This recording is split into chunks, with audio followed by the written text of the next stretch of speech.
It's The List and your boy at Fightful.com. With Jimmy Van and Sean Ross Sapp. They're on fire. Boom shakalaka. 200 strong. And we're live. What's up, you guys? Sean Ross Sapp. It is June 16th. So listen, you boy. 218. We got a bunch to talk about. Slap a thumbs up on this video. Subscribe. Tap that bell for notifications. And leave a super chat if you want your question or statement read on the air. Jimmy Van, what's up? Hey, we have an interview with Bobby Lashley dropping tonight, too. No AEW, so I'm dropping a big interview. How about that? There you go. Yep, we'll talk more about that in a minute.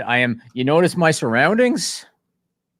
Yeah, you're back in the studio. I'm back in my regular surroundings. I had to revisit anybody that might be new to this podcast. I had to take a look at the Fightful Championship that I had sitting over here. Joe Pearl, he's bringing that to Vegas, I hear. Yeah, you can keep thinking that. I also had this sitting around. I haven't showed this off in a while. And man, this is outdated, Sean. I'm going to have to do something about that. You know, it's That's funny. Outdated. Occasionally I'll post like people wearing that as a meme, and yeah, people are like, and I've had people say, "Oh man, you're so egocentric to wear a thing of your own head." And I'm like, "It's not me." And they're like, "Who is it?" And I'm like, "I don't know. How am I supposed to know who Jimmy dresses up in that thing?" And right out of the gate, we got Dante V saying, "Time for the list and your dirt sheet, boy." Yeah, I saw that. That's not a bad idea for a shirt, Sean. Oh man, I'd say about 99% of Sean's shirt ideas I think suck, but dirt sheet boys is actually not bad. See, I like to put out shirts that like actual human beings might wear, like dirt sheet boys. Anakin says, "Jimmy, can you also update the Sean masks? We're not doing those anymore. We're done with those. Those were so ridiculous. The paper ones? Yeah, like those are pointless now. We're done with those. We're moving on. It was fun at the time, you know. At the time, I wanted to because we were new on Select, which we'll talk about in a minute. We were new on Select. I wanted to have rewards. You know, we had bumper stickers and we had the Sean mask and we had all that stuff. And now we've got the legitimacy. You know, the legitimacy that comes with the Select team and you know, who is it that's helped build up Select? I don't know, Jeremy Lambert and Alex Pulaski, the guys that have been responsible for Select getting to where we are now. They've helped out a lot. Like, yeah, you're joking. Yeah, they like, I would not, Fightful Select would not be anywhere near where it was right now without Jeremy Lambert covering news the way that he does, because it took so much off my plate. It was unreal. I was just trying to look. I was trying to look for a way to de-emphasize you. I don't care. I mean, as a joke, I de-emphasize myself by not having someone in that spot well before this. He has been kicking ass, but I mean, even as we're doing this, like I filmed an interview with Lashley. That's why our interview is late. It's like, okay, you get an interview with the WWE champion, you push your show back. Right. Lambert has already transcribed the entire interview. So, that's cool. That's cool. So that helps. Is he like a really good? What do they call that? When you're able to do that, the typing as it's going on. What do they call that? There's a word for that. Transcriptionist. No. No, that's not. You know the people live in court and they do it live in court as it's going on. There's a word for it. Stenographers. Is that what it is? Yep. So he's good at doing stuff like that? Matt Reichel says, thoughts on ticket sales for SummerSlam? Well, they haven't gone on sale yet. Those are just pre-orders and all that stuff. But I'll be there. I confirmed it, booked my trip this week. WWE has implied there will be some media stuff in there, and they like me for some reason right now, Jimmy. So I'm going to be there. We'll see how that goes. You know, they liked me until by the end of that weekend when they realize, let's get this pleb out of here. Yeah. You know what? Sometimes, Sean, people, they think they're bigger than maybe they really are at any given time. And then all of a sudden, maybe they start to have a realization, maybe we need these other folks more than we thought we did. And I believe the WWE, someone has finally figured out, somebody not named Vince McMahon has finally figured out that their popularity has eroded and that maybe an outlet like Fightful.com could be beneficial to them. I don't think they need us, but Lord Pittis is just here to get us. Just in general, digital platforms are helpful to them. Yeah. Lord Pittis says, here to get my countryman Walter on here. Well, I mean, we talk about Walter plenty. What was it 800 days as champion? I read. Yeah. 800 days as champion. We had to have a discussion in the staff chat, like, okay, these reigns are getting longer. Like, at what point do we start doing the every 100 days thing? So, like, I guess now every 500, after 500 days, we would be like, okay, he's reached 600, 700, 800, and we do an article based on that. Frank Aguilera says, I'm having a tremendous day on sales at work today. Take my money, fellas. Also, yes, Jeremy and Joe Rule. BPW. I mean, yeah, talk about shirts. We got a shirt with ass cheeks up on it, Jimmy. that was a thing in which I had to request to our designers. Can we make the cheeks bigger? Have we sold even one of those shirts? I'm sure we've sold millions of them. Shop.fightful.com.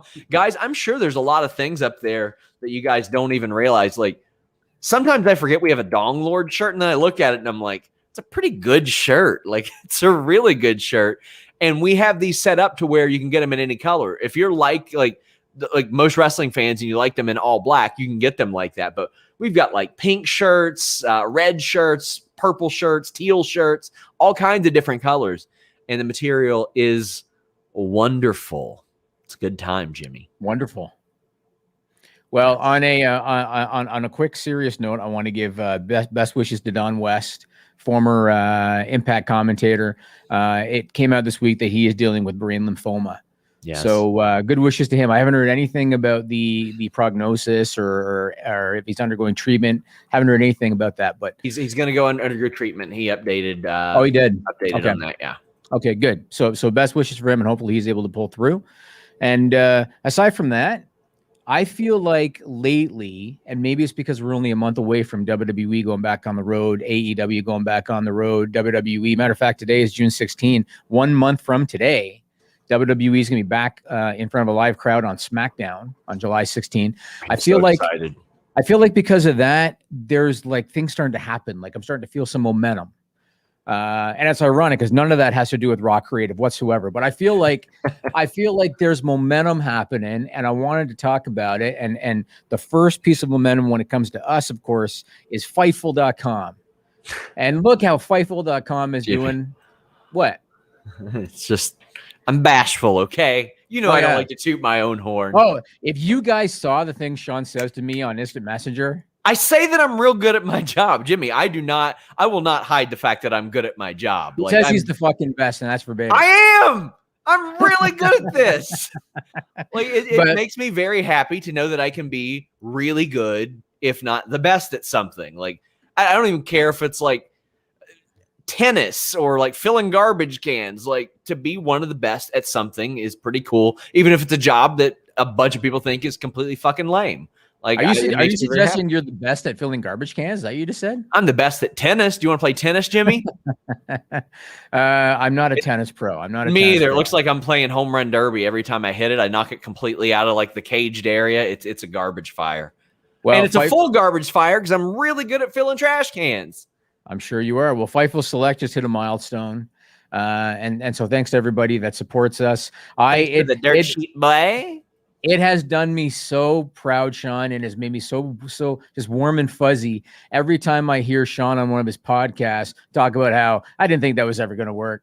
I thought that was a terrible idea. Jimmy told me 3 years ago, this is what I want to do, and this is the number we're going to hit, and I thought he was crazy.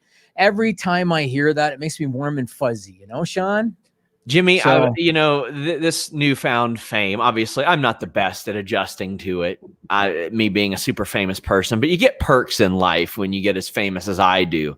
And somebody gave me a signed Hillbilly Jim LJN. You don't have this, Jimmy. This isn't a part of your collection. This is way more valuable than anything you own. Oh, way more valuable. And hey, you know what? You know what else they gave me? Bam. There's him holding them. Like tell me. Listen, you can't all be me. You can aspire to be this, but you can't always be this. I mean, you know something? That action figure and a token will get you on the subway. There you go. Lord Peta says, garbage fire? Somebody tell Smokey Salcedo. I saw that. That did numbers. We've got some super chats. Let's go ahead and read them. Dennis Ruth says, it's because you really put the SRS in SummerSlam. Well, that's creative. I've been to every one that has had fans over the last 3 years now. So otherwise it'd be WWE Ummerlam. Nicholas says, let's get Sean and Jimmy to call SummerSlam. Jimmy will not be there, actually. No, I was thinking about it, and I have commitments to my family, my cottage. I booked 2 weeks in advance. One of them happens to be August 21st, and my wife was very quick to remind me of that when I told her the date of SummerSlam. So I'm taking my wife with me. So there you go. That's fine. Yeah, that's good. We've got she helped me actually run cameras at the last SummerSlam, and there were people there that we had interviewed in the past that remembered her and remembered me. Not a lot of couples that do this media stuff, and I don't have her on camera because some fucking weirdos, Jimmy. But she'll be there with me. I'm really excited for that. I don't think she's ever been west of Indiana, maybe like Chicago. Really? So this will be a first there, but there's a bunch of super chats to get to. JJ says, Fightful rules. So glad SRS came on Quizlemania. Did you win again last week? No, I didn't. I'm off for a while. Awesome. Off for a while. Jay Kane says, Samoa Joe returning to NXT is a treat. SRS, is there any chance Aleister Black returns to NXT, even a small role? I'm loving it so far. Yeah, I think there is a real chance, especially by the way that he speaks so glowingly of the brand. It seems like he wants to stay on good terms with them. I think that's a possibility, Jimmy. Sure. I mean, Samoa Joe, I will admit, surprises me a little bit. And kudos to you that you broke this one again. You've broken a lot of the stories lately, Sean. You've been doing a good job. But that one surprised me a little bit just because I realized that, we talked a little bit last week about AEW's picked up a lot of guys. You can't pick up everybody. Yeah. Nobody else can really afford the kind of money that WWE and AEW can for a Samoa Joe. But I was a little surprised because he has so much to offer that I thought that he'd be somebody that AEW would look at. But who knows? I mean, maybe it was Joe. Maybe Joe was like, I loved it when I was there before. I like being part of this brand. And I personally loved everything they did on NXT with Joe. I loved it. Like I loved it when, first of all, William Regal, he is just amazing. Like I loved about everything on NXT last night. It was one of the best episodes they've had ever. I thought it was a very cohesive show. I thought Cross, Regal, and Joe all played those roles perfectly. Adam Cole ain't hurt a single bit by getting choked out by Samoa Joe. Right. It was so good. It was so good. It was. And I love it when we break a story and it comes true literally between last week's episode and this week's episode of Listen You Boy. So we saw all that unfold and happen, and he is a good buzzworthy name. People like him. Yep. And it's funny because NXT, there was a time when NXT, it felt so dark and dreary as a presentation. And now that they've got live fans there, to me, it beats the crap out of Raw. Yes. To me, it's like when Joe's music hit, the fans that are allowed to be there popped. And you don't get that on Raw or SmackDown. And so to me, the whole thing was good. Joe's promo style, Sean. Yeah. He's so effortless. That's like the best word I can think of to describe his promo style. He's so effortless. He comes off like an old school guy where you give him bullet points, not word for word. You give him bullets and then you kind of trust him. Very effortless. I like the whole idea. He doesn't want to be the GM, but he'll be the enforcer. And if he's provoked, he can attack you. And you know where it's going to go. Karrion Kross is going to provoke him and he's going to get a title shot. And I thought the whole thing was really good. Joe has got a presence about him, and you can't say that about a lot of people anymore. The whole episode of NXT was worth you guys watching. Blake Christian's debut was good. Kushida's debut was good. And then last week, Jimmy, I asked Kyle O'Reilly. I was trying to bait him into maybe saying a little bit about it, but I was like, "Hey, man, you had a great match against Kushida 6 years ago. When we seeing that again?" Knowing when we were going to see it again. And then last night, the challenge was made. I am so ready for that match. I've heard next week might be a big one too, based on some stuff that I've heard, some pretty vague stuff. But the women's tag match was great. The main event tag match was great. Just wonderful stuff. Wonderful stuff from Cal here. He says, love Fightful. Big love to all the staff and Jimmy. And you what, mate? Says, thanks for the hard work. Fightful Select is definitely worth it. We are right now, Jimmy, about, I think, as I look, about 30 subscriptions away, maybe. Yeah, about 32, 33 subscriptions away from being the most subscribed wrestling property on Patreon, which we don't use the Patreon term because in case we ever move off, but Now people are sending me memes that says, when Jimmy told you it'd be January and now it's June. Yeah. We ran into trouble with the dev team. We're a little short-handed. There's priorities ahead of it right now. It is what it is. But well, there's no priority ahead of the super chat from Nikyle, who says, "Hi friends, what are Jinder, Veer, and Shanky doing nowadays? They're a main event. WWE brought them back with no plan, just like everybody else. Where's Damian Priest, Sean? I don't know. I don't know if there's Isn't that something to amazing? Isn't that I'm amazing? trying to find out more. I don't know if he's hurt, if he's what's going on there. He's not hurt. He's in catering. Where's Bray Wyatt? I don't know. I don't know if these people are hurt or not. I think Damian Priest and Bray Wyatt are sitting together at a table eating burritos. Well, I think Hannah thinks that I'm going to be sitting at a table eating burritos with her in Las Vegas. She says Sean is very excited to meet me, but she's excited to meet my wife. Oh, there you go. And we have a couple more as we get into this. Evan Wright says New Japan and AEW doing Grand Slam titled shows in the same month of September. Makes me wonder, do we see Okada show up there? Super curious. I don't think that's not the thing there. I think the Grand Slam is because it's in a traditional tennis venue. That's exactly why. Absolutely. 100%. Which I think is a dope idea. I think that's great. Like, yeah. I mean, tennis venues, you never think of them and say wrestling, but then you see how it's configured and you're like, oh my God, that would be a really fun wrestling venue. Yeah. It's almost like a bigger Daly's Place, sort of. Yeah. Daly's Place was a lot of fun to watch a show at. It was really cool. Well, Arthur Ashe is going to be a big stadium. I think they're expecting over 20,000 fans for it. In case anybody hasn't heard, it's going to be September 22nd, Arthur Ashe in New York. So that'll be cool. And do you want to? I want to get more into the momentum happening, but do you want to cover some more super chats first? We've got one more left, but it is relevant to a topic. Actually, we got a couple of them. Lord Peta says, "Is there a problem with people failing up the card in NXT?" Yes.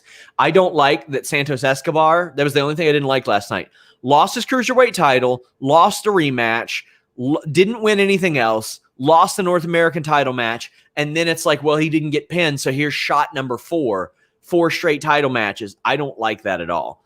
And Justin Lopez says, everything out of Joe's mouth sounds like real beef. Sean, any word on when they'll return to Full Sail or go on the road for TakeOver again?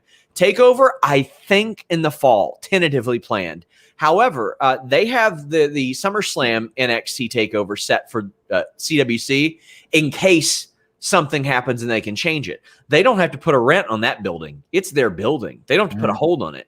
As far as Full Sail, I haven't heard any plans to return there. I think they're sticking with the CWC. It's a lot less expensive. They can keep things a lot more secret from people like me as well, which is always a good thing for them. But I don't think they're going back to Full Sail. I wouldn't expect that anytime soon.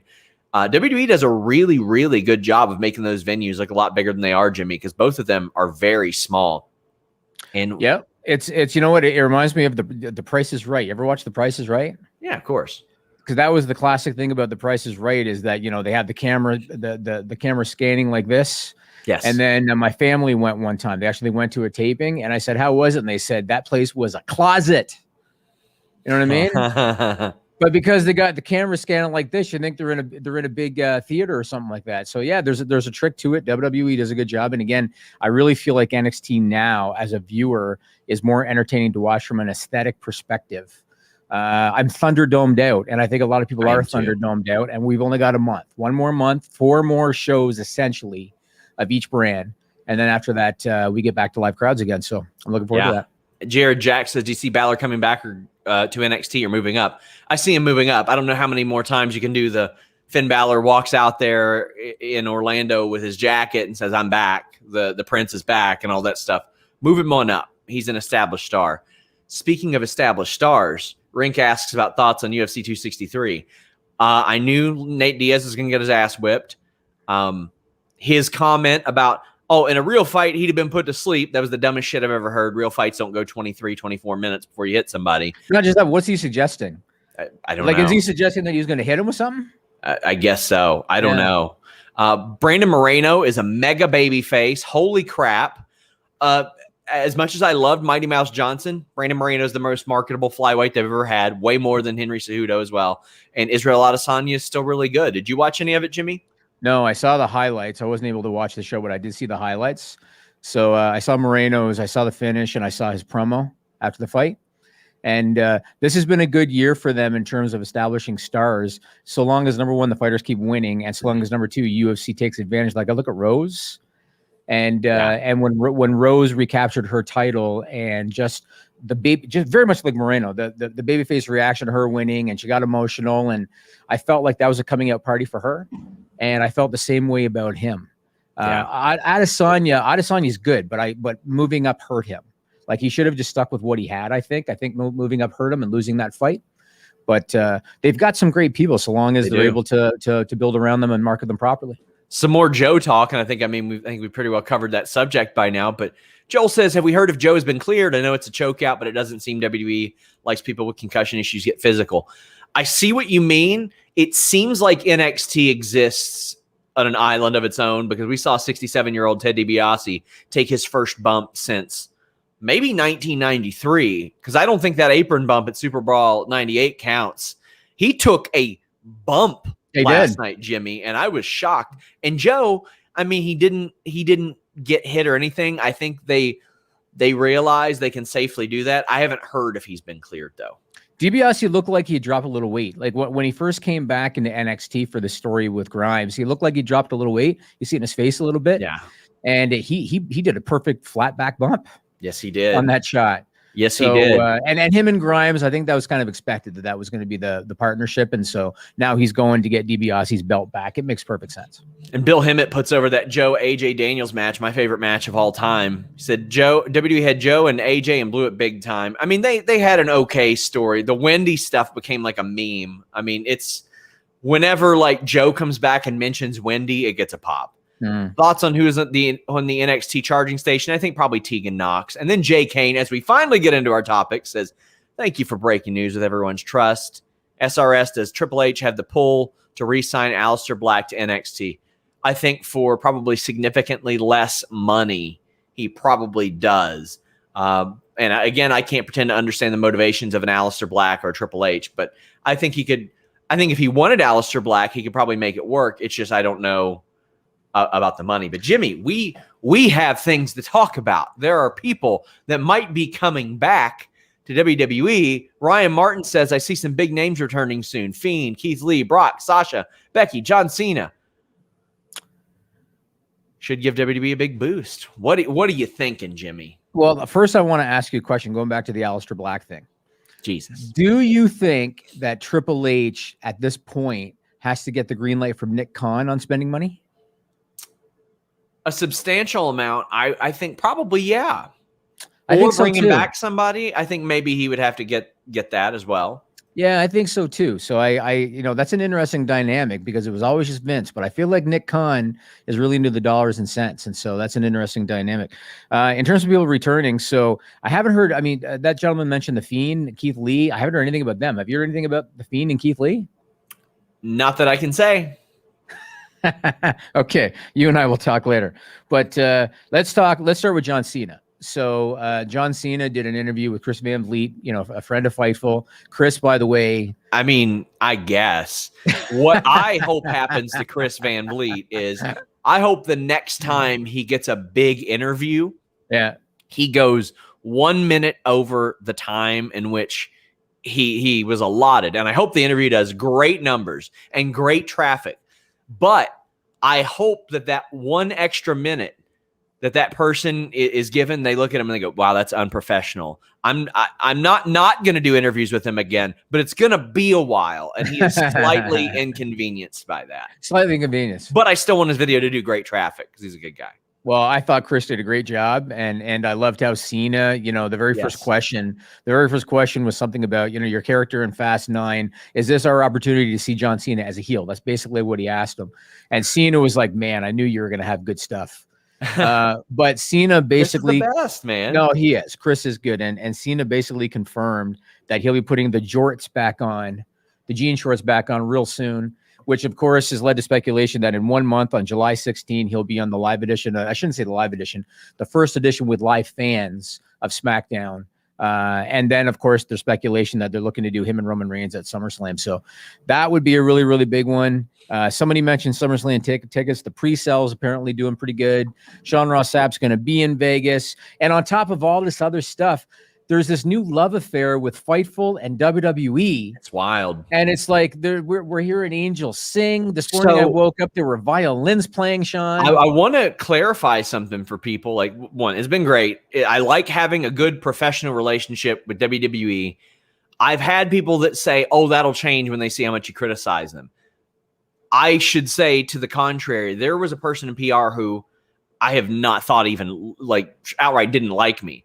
But that person would always say what you want about the show and whether you like it or not. They would actively encourage me for honest opinion on the show. And I always respected that, even though I wasn't keen on not getting interviews or anything like that. And also, I think by now they know that I'm not going to go rogue on a WWE sanctioned interview because you're professional when you do that stuff. If you're provided an interview by a company, then you play by their rules or you're not going to get that interview. And not everything is going to be salacious. I talked to Bobby Lashley about bare knuckle fighting, Bellator, about if Vince McMahon ever shot a double leg on him, which was a very funny response, about the Hurt Business, about SummerSlam, about Hell in a Cell. All the notes are up on FightfulSelect.com right now. But I'm enjoying doing these. It's pretty cool. And you know something, it's funny what you say about, not going rogue in an interview. Many years ago, when I got the chance to interview Ricky the Dragon Steamboat, and in a minute I'm going to put over our magazine because I got the transcripts in the magazine now. Steamboat told me at the end of that interview, and you got to remember, this was Ricky Steamboat. This was Mr. like babyface personified. Yeah. No scandal, Ricky Steamboat. He told me when that interview was done, he said, I've done so many interviews with guys where all they do is they look for an opportunity to take a shot. Yeah. And he said, because they're looking for an opportunity to kind of put themselves over and to get that little soundbite. He said, you didn't do that once, because I didn't. And so he ended up giving me 4 hours over 2 days because he appreciated that I didn't do that. I think you're right. Like, it's criticizing the show is fine. That's kind of part of your job. And there are spots where you have to challenge people on certain things. Sure. For example, I've been offered interviews in the past with very controversial figures. And I've said, listen, this would be the kind of interview, because this person is so controversial, they would have to understand that that's what's going to be talked about. I can't talk about what show or fight or whatever they're doing without talking about this. Like specific things that were proven and were out there. And on some occasion, they're like, well, thank you for your time, not doing that. And there's been a few where they're like, everything's on the table, everything's a possibility, everything's out there. And then I'll do the interview, but people will be bullshitting me. Well, sorry, I'm not running that interview, because things that were proven weren't addressed accordingly. So I can't in good conscience put that out there. But these are harmless promotional interviews is what these are. Sure. And it's not like you're saying, hey, listen, Lashley, you're a bag of shit. You know what I'm saying? You're not being a negative to him. You're not being disrespectful. If something scandalous happened in their career that you need to address, like you said, you do it, but you're not disrespectful to them personally. And I think a lot of guys have maybe in the past had to deal with that, and maybe that's kind of left the guard up a little bit. But here's a good example. Ray Callen says, my interview with Brett Lauderdale. Well, let me tell you about that. Brett Lauderdale hit me up. He's like, I see this criticism about the way that COVID was handled at the Collective. I want to talk about it. And we did like an hour and a half at 1 a.m. on like a Friday night. And off air, I don't even know if I had mentioned this. Off air, Brett Lauderdale said, ask me whatever you want. I want to be honest about this. Right. He's like, I owe it to people that were there and that are concerned about this to be honest about it. Right. And you can think what you want about Brett Lauderdale, but I can tell you that's my experience, is that he wanted me to challenge him on this stuff.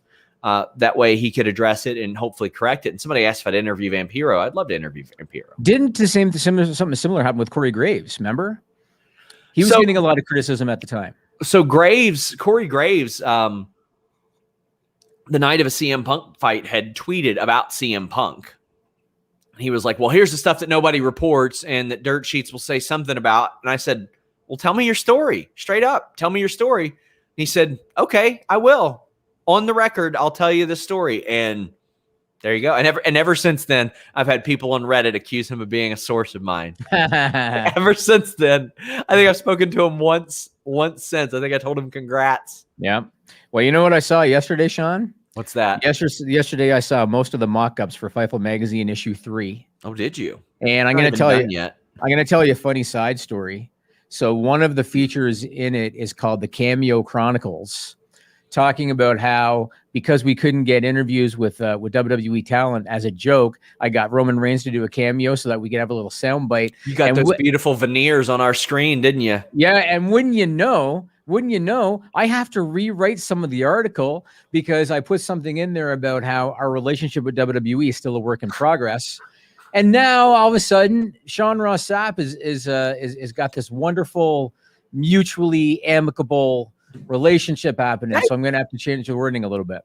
That's all I've wanted is just that. And now I'm getting it. Can't say anything bad about it. It's probably the most positive one I got going right now. Ryan Martin says Andrew Zarian of Matman, who I love, by the way, says he's hearing a lot of exciting things on the WWE side of wrestling, and he's hopeful we'll see a quality turn by the end of the year. I'm always hopeful, but we'll see. I love Andrew Zarian. If you all don't, please check him out. He is a part of a lot of the one of the new guys that's breaking a lot of news, and I've conferred with him on stories for years now. This is not a new thing, him having information. It's new, him putting it out there. But I have conferred with him many times. I would love to do some work with Andrew Zarian. Might be doing that in Vegas. We'll see how that goes. That could be a trash fire. Jimmy will know what I mean there. Rob Wilkins says, when I quit wrestling media in 2001, I never thought I'd want to get back into it. That changed because of Fightful. Congrats to Renee and Mox. Yes, congratulations to Renee and Mox. The birth of their baby girl. I saw somebody, I wish I saw who, that said when Moxley, Reigns, and Rollins' daughters grow up, they're going to be the she-eiled. Get it? Get it? You know what that reminds me of? Poisonous pixies. You know what that reminds me of? That reminds me of when Caleb Braxton was talking to Stephanie McMahon about the Evolution pay-per-view. And Caleb Braxton goes, they're going to make herstory. And Stephanie McMahon looks at her and goes, what? This is way better. The she-eiled is way better. That's fantastic. So here's a question for you. So it does feel like there is, a momentum starting to happen in wrestling. However, is it a Band-Aid is my question for you. Because, creative in terms of Raw hasn't been that good. So we know that Cena is going to come back, and I imagine him and Roman's probably going to happen. I saw another interview that Cena did with Fox, and the woman straight up said, what are you doing on August 21st? Are you going to be in Vegas? And Cena kind of tried to deadpan it like he had no idea what she was talking about. Yeah. So I think it's pretty, it looks pretty likely he's going to be there. But when you look at other stuff that they're talking about, there's still a lot of talk about Brock and Bobby Lashley potentially. RKBro is something that I think is phenomenal right now. I think next Roman Reigns is the hottest thing in WWE. I think there's a good chance they go for the tag titles at SummerSlam. Samoa Joe is back in NXT, as we talked about. Something else that's being reported, and as a matter of fact, your buddy Andrew Zarian was part of this. So he reported WWE is looking at doing Brooklyn for the Survivor Series. I imagine probably Barclays for the Survivor Series. You would know. And Dave Meltzer reports that WWE is hoping to get The Rock for the Survivor Series. So all of these things, all sound great, and there's lots of momentum, and they're going back to live crowds in another month, and it all sounds really fun. But again, it's all centered around bringing back stars from the past. So do you think that this is Band-Aid stuff and that, once SummerSlam is over and Cena goes back to Hollywood, we're going to be back to where we've been on Raw? Or do you think that because they're going to have live crowds, they're no longer going to have that ability to manipulate the viewer because the live crowd's not going to tolerate it? Like, what's your thought on all that? Both. I know this WrestleMania was a big step forward in not relying on too many part-time people, but I wonder if they were like, well, we're going to sell that out for what we're selling anyway, and then we're going back to no fans for 4 or 5 months. Yep. So why bring them back? They can't rely on the past because the past has helped. Them doing that has led to the product waning. You have to build next. You have to build next. You have to build next. Now, granted, some of those that they were building next, they didn't expect Becky to go away. Mm-hmm. I don't think they expected Cena to go away as soon as he did and as long as he did. He hasn't had a wrestling match, a real match, in 2.5 years. Mm-hmm. But I do think it is a bit of a Band-Aid. I just hope that if they bring people back, it's not just, here I am. Build a story out of it. Make me care about it. Like, realistically, Shayna probably should have won the title from Becky last year, which they didn't know she was pregnant, but or shortly afterwards, or maybe Rhea won it last year even, and built towards when Becky came back. But they don't have any long-term planning. Nothing has long-term planning, so I don't have any real confidence that will change. Yeah, because the issue too is, Roman and Cena is the match to make, but Roman's late 30s. Lashley and Brock Lesnar is a match to make. Everybody wants to see it. Lashley's 43. So you're building around guys that, they're in a great spot right now, but 10 years from now, they're not going to be there. Yeah. And so that's why they really need to work on trying to build up these new stars. But I don't know. Aside from that, though, it looks like we're in for some good times. And I don't want to discredit Kenny Omega either. I read that Kenny Omega got a little bit of heat. I don't even know if that's the right word, suggesting that his performances haven't been up to snuff. And there's been speculation or rumor that he's injured. He straight up said he's banged up. Oh, he said it on BTE. Okay. Yeah, they made jokes about him being. They said he was Hickenbottomed. Like they were talking about his back and all that stuff. Okay. And some stupid punk says can't rely on the past. Nostalgia is 80% of the act. Well, that's the point. You don't rely on it. You make more. Right. You make more. Yeah, well, I will say this about Omega. So I saw the match with Moose at Against All Odds, and I thought it was great, but I thought that it did a lot more for Moose than for Omega. Not that Omega needed it because he was already kind of established, but I thought Moose looked phenomenal in that match. Like we knew that he was a strong guy, and the story going in when the match started was that he had the power advantage. Yes, but he was flying around. Did you see him go diving into the second row? He's amazing. He's got himself in great shape. Yes. By the way, guys, subscribe to FightfulSelect.com. I had an exclusive on his new contract.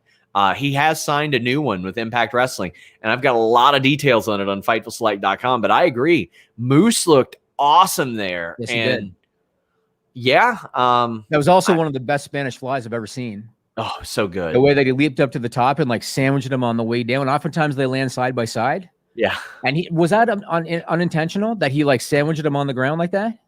I don't know. I would imagine that it just, you land how you land on one of those bad boys. It looked really good. And the finish, I mean, obviously I'm not a huge Bucks guy with all the super kicks and shit, but I understand why they did it because they protected Moose. Moose, he has the right now to go in for another shot because it wasn't a clean loss, but I thought it looked really, really good. And now since we're talking about momentum in wrestling and we're talking about things happening, I got to talk about Matt Cardona.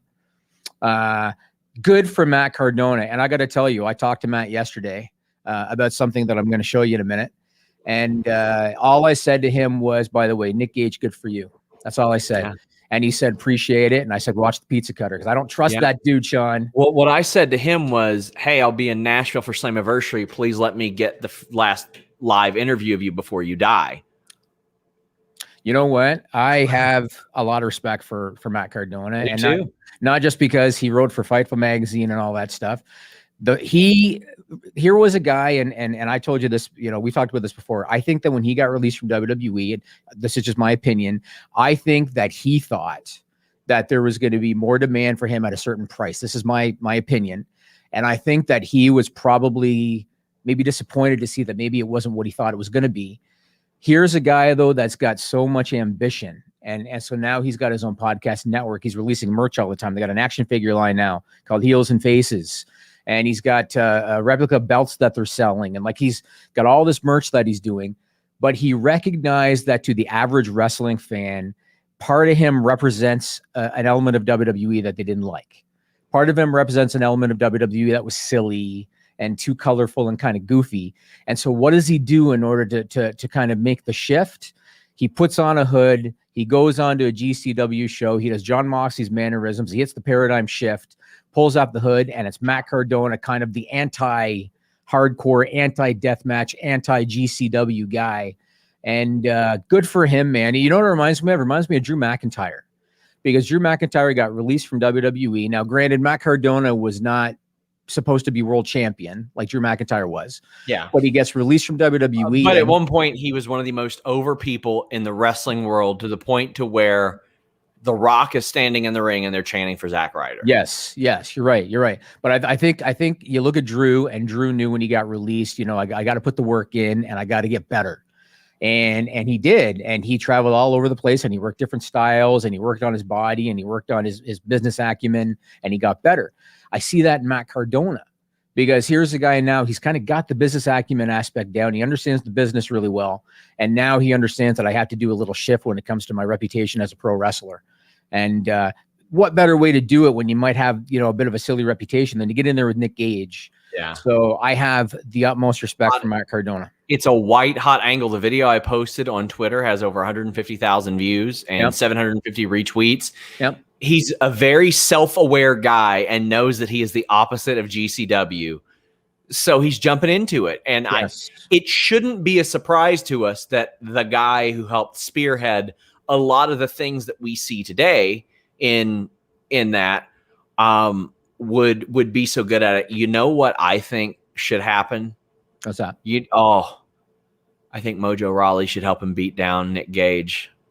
That's not a bad, because he's got the same reputation. He's got the complete opposite, completely obnoxious to non-WWE people thing. Yes. Now, I don't know where Mojo is physically. He had some injuries and stuff last year, but oh my God. And you want to talk about a promo. Mojo Rawley is the entire reason WWE had wrestlers holding cameras like they were cell phones for backstage promos a couple years ago, because they looked at Mojo Rawley's and they're like, oh, it's those selfie promos. That's what's over, instead of, wow, that Mojo Rawley guy cut a fantastic promo in like a minute and a half. Right. Evan Wright, Nick Gage and Mox against Cardona and Mojo. Who would have ever thought that would be a draw? It'd be huge. It's very interesting. Well, there's one thing that I want to. I'm going to have Camilo put up for a second, because speaking of Matt Cardona, somebody brought this to my attention, and so I was able to go out and find the little clip of this when somebody brought this to my attention, and I thought, oh, that's interesting. I don't understand where that comes from. I thought that we were all kind of on a professional basis.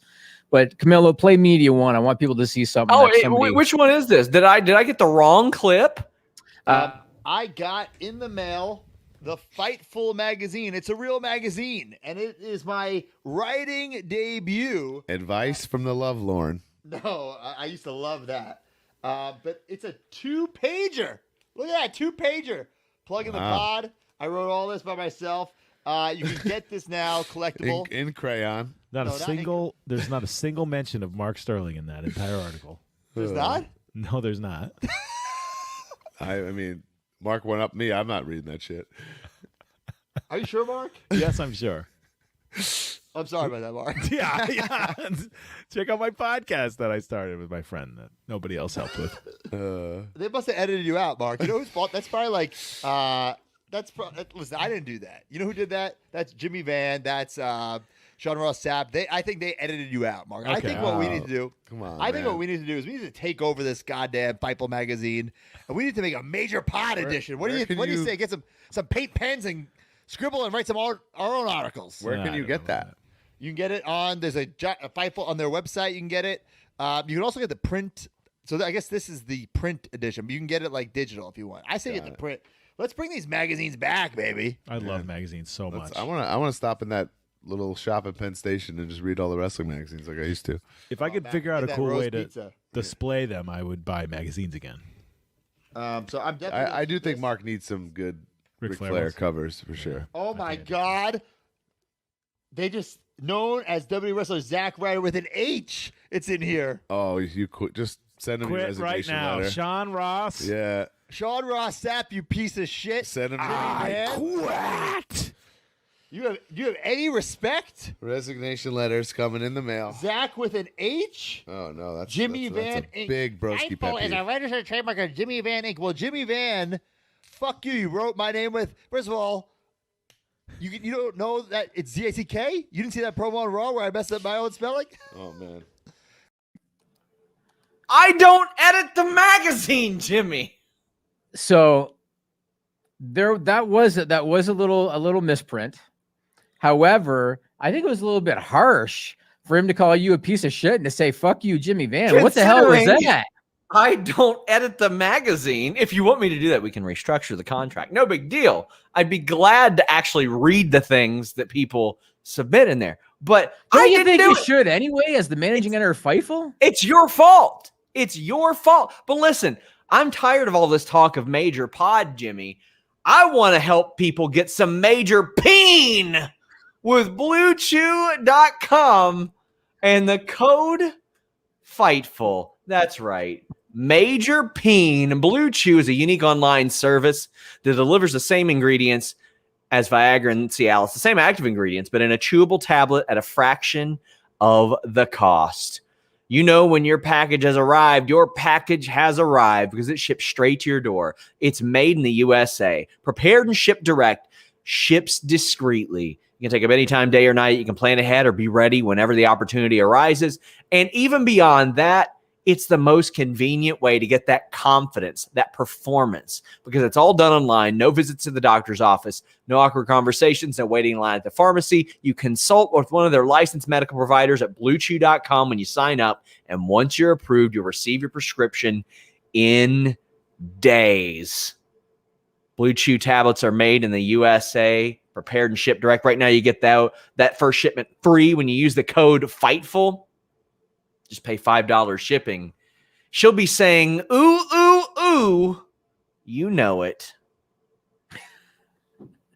That was when clever. You give her that major peen thanks to BlueChew.com, code Fightful. Battery Leg says, any news on an AEW streaming service? Buying cable for one thing is super frustrating. Keep up the good work. That I only have YouTube TV for SmackDown, Raw, and AEW. It's very frustrating, but no, I've heard nothing like that. Way too soon. They're not doing that yet. Some stupid punk says SRS and Jimmy Van against Ryder and Hawkins. Pizza cutter. I still don't know why he had to resort to coarse language in that promo. I definitely and what was this he said about taking over the magazine? I got too much invested to let him just all of a sudden come in and take over a damn magazine. Yeah, we've got major peen ads to run in there and everything. Like, there's no way that's going to happen. No way. And Ryan Martin says, any updates on Zelina? Ever since the report about her returning to WWE, it's been quiet. Well, her husband got fired in the meantime, so we'll see how that goes. But she was at the Performance Center. By the way, subscribe to FightfulSelect.com. There was somebody else at the Performance Center Monday. Very interesting. You want to just go ahead and give somebody a little select taste and say who it was? No. Nick Gavinian says, Damian Priest, Riddle, McIntyre, Big E are all over 35. Hard to invest in the future now when they're not capitalizing on them as they are. Yes, I agree. Age means less now, though. I'll say that. And Scott Hall and Kevin Nash were 37 when they went to the NWO and WCW. So I think they need to shit or get off the pot with some of these guys, Jimmy. And the sad thing is, you could say that about some of the releases, but they were literally still on the pot. Well, not literally, but they were still on the pot with some of those people, like Aleister Black. Yeah, and I mean, what you said is true as far as the NWO, was skewing older when they started, and they blew up because it was a great story. If the creative is there, then you're probably in good shape. But I do remember last year we talked about it at the Survivor Series, I believe it was, where there was only one person on the show that was under 25, and that was Dominic Mysterio. And not a lot has changed. There's a lot of reasons why I think AEW is popular with a certain sect of the wrestling fan base, which is the younger demo. And part of it is because maybe it's a fresher product. The creative doesn't insult your intelligence, but they also have a ton of talent that is in that younger age bracket.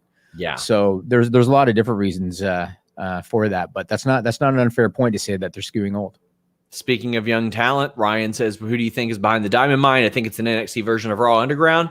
I think it would be very similar. I think you need familiar yet fresh names, like maybe people who haven't been pushed yet. I think that would be the best option for that. You what, mate, says SRS is the GOAT of segways. Well, you know what? I think Jimmy should buy me an actual Segway as a bonus. That's how they spelled that. They spelled that like the Segway vehicle. Yeah, so that's what we should do. And Joel Wood says, if you had to guess, do you think Aleister goes to AEW or back to WWE? Joel, I think back to WWE would make a lot of sense. You really think that, huh? Just based on his own words and the things that he's saying. Like, I mean, he said, like, plans changed as a cop-out, and then he talked about, like, 6-7 plans that changed. And it's like, but it's like if he also really knows what it's like. But if he's willing to say that out there, I feel like he's open to going back. I don't know. I don't want to speak to his intentions, but I feel like he might end up back in WWE. But I don't have anything to lead me to believe that necessarily. Yeah, it's possible. And again, AEW just can't pick up everybody. Like they just can't. And so there's got to be a limit. Now, I do want to talk about something kind of along this line. So Mark Henry was on Renee Paquette's podcast, and people might not know that Mark Henry was very instrumental in getting Braun Strowman into pro wrestling. Because he saw him in the strongman contests and approached him and ended up, helping him get into WWE. Mark Henry now, of course, is with AEW, and he told Renee that there is mutual interest between AEW and Braun Strowman. His non-compete isn't up till August, but Mark Henry said there's mutual interest.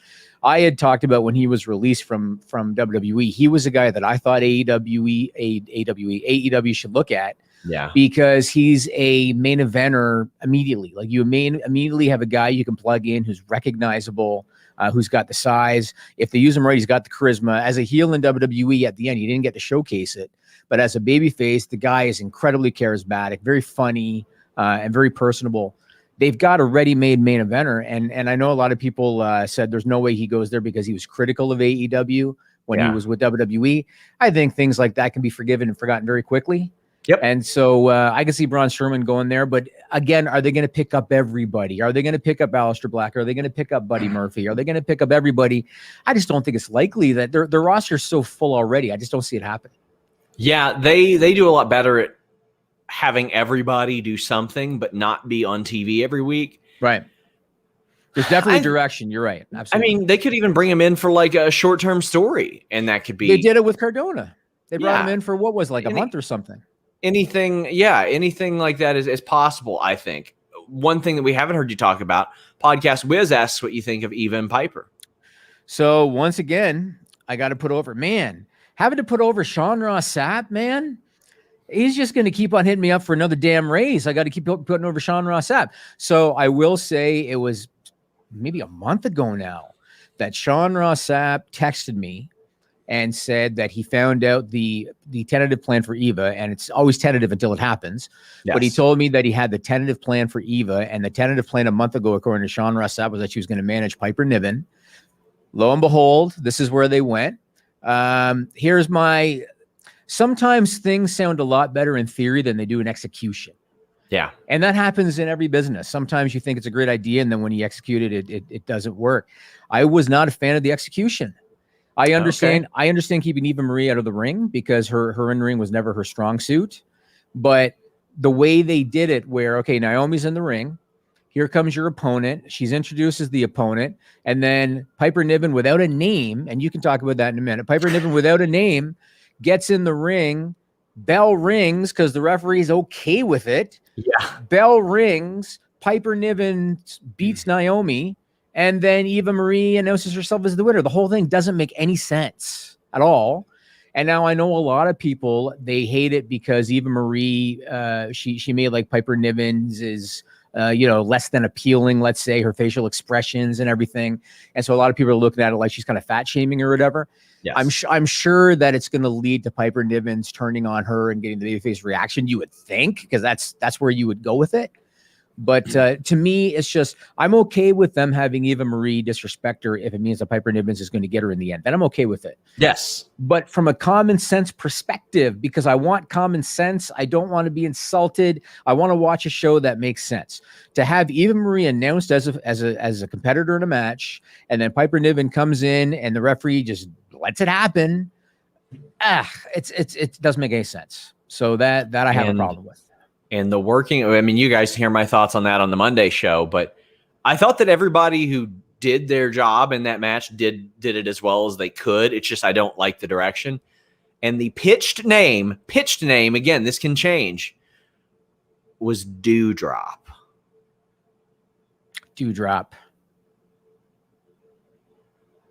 And everybody I talked to was like, boy, that's Vince.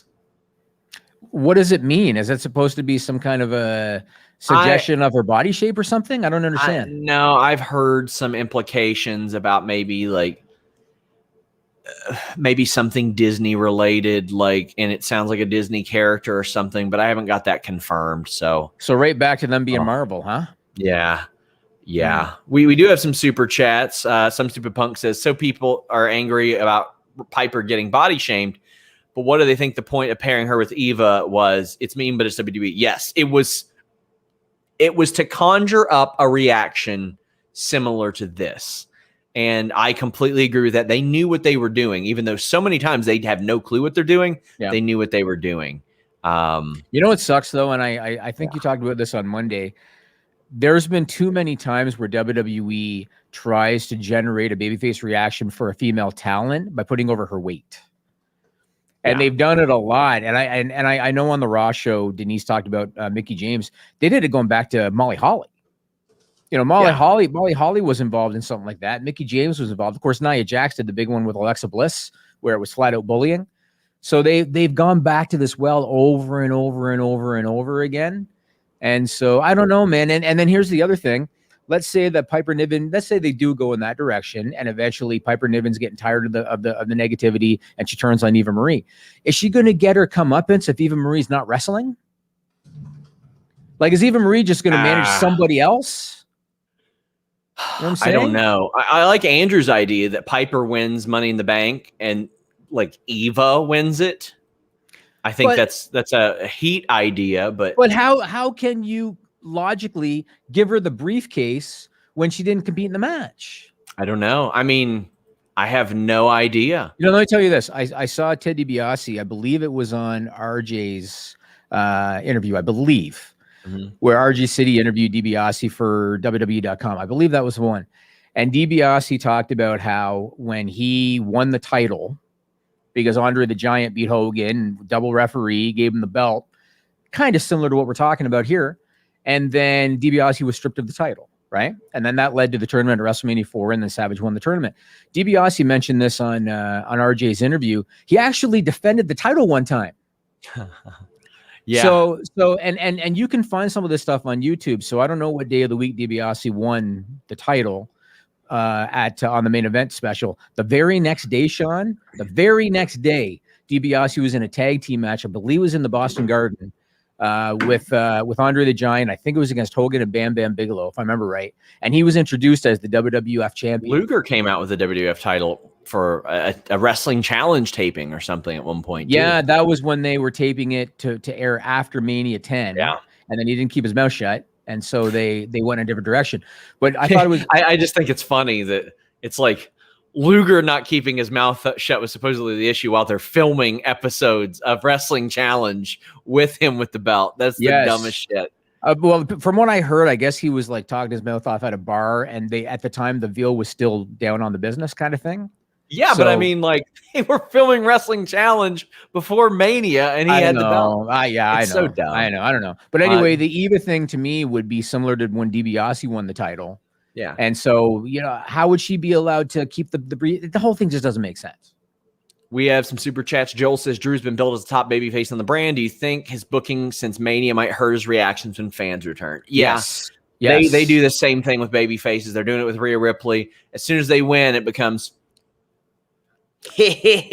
every time. Not just that, but Drew prior to Mania, his persona was this guy that didn't sweat the little things. His persona was the guy that, you know what, I'm going to earn my right.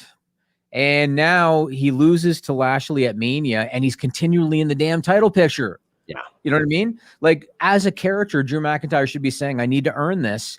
And oh yes, okay, fine. He beat who was it? Kofi to get a title shot or whatever. But his character should not be, you know, you're continually trying to get it again. That is going to turn people. And I'll tell you something else. WWE has this tendency to have the champion lose going into title matches, whether it be in tag team matches, whether it be non-title distraction matches. One of the reasons Lashley got over going into Mania was that he hadn't lost. Yes.